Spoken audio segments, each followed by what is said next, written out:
The Black Widow is a Marvel character who first appeared back in Tales of Suspense issue 52 in April of 1964. Also known as Natasha Romanoff, she began her comic adventures as a Russian spy and an antagonist to Iron Man. She has had quite a journey between then and now, and I'm sure we're all pretty familiar with her work with the Avengers, especially now, thanks to the Marvel Cinematic Universe, and Scarlett Johansson's portrayal of her. But I want to rewind past all of that and tell you about her upbringing, her shadowy past, and how she became the badass that we all now know and love. Now, as with most comic book characters, the decades of storytelling lead to multiple reboots and retcons, but I will try and keep this simple, and I'll be leaving out anything that's irrelevant or uninteresting. But she's a very interesting character. Natasha Romanoff was an orphan, raised from a very young age within the USSR's Black Widow Ops program. This program brainwashed her and trained her in combat and espionage at the covert Red Room facility. There, she is biotechnologically and psychotechnologically enhanced, which of course explains her unusually long and youthful lifespan. Crazy comic book science mumbo jumbo for the win. Each Black Widow is deployed with false memories to help ensure their loyalty. And because of this, Natasha came to the rather sad realisation that as a child, she had never actually been a ballerina. Instead, they just wanted her to have positive memories from when she was a child in Russia. And while Natasha is considered to be the best student to have ever come out of the Red Room, she is not the only one who uses the name Black Widow. She has been challenged for the title by other students since defecting, such as Yelena Belova.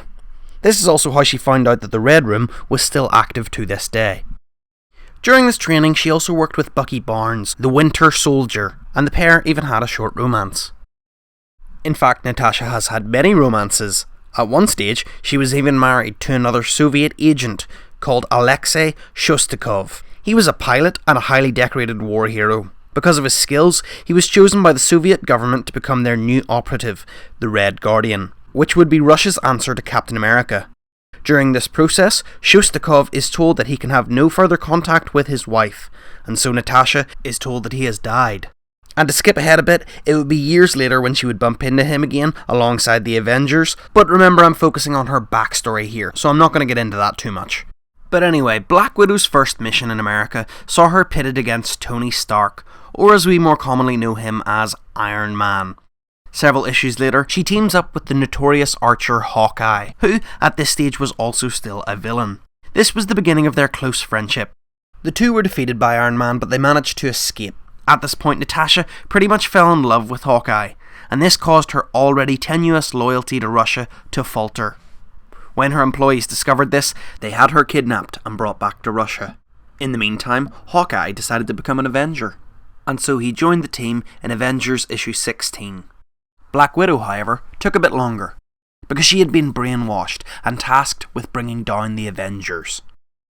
In Avengers issue 29, she battled against the team. However, with help from Hawkeye, she was able to break free from her conditioning and this time successfully defect from the evil organisation. During this time, she had also been invited by Nick Fury himself to become an operative of S.H.I.E.L.D. She would then have plenty of solo adventures over the years, as well as featuring in plenty of team-ups, especially with Daredevil, who she developed an on-again, off-again relationship with. They even shared a comic series for about 40 issues. It wasn't until Avengers issue 111 in 1973 when she would finally become an official member of the team. The Avengers roster is constantly changing and cycling through characters, but even when she isn't a part of the team, Black Widow is kept busy by being an agent of S.H.I.E.L.D. And so, there you go, everything you ever need to know about Black Widow. If you've enjoyed this video, then please leave a like my Facebook page Batarang to the Butt, and even share this to educate your friends. Thanks for watching.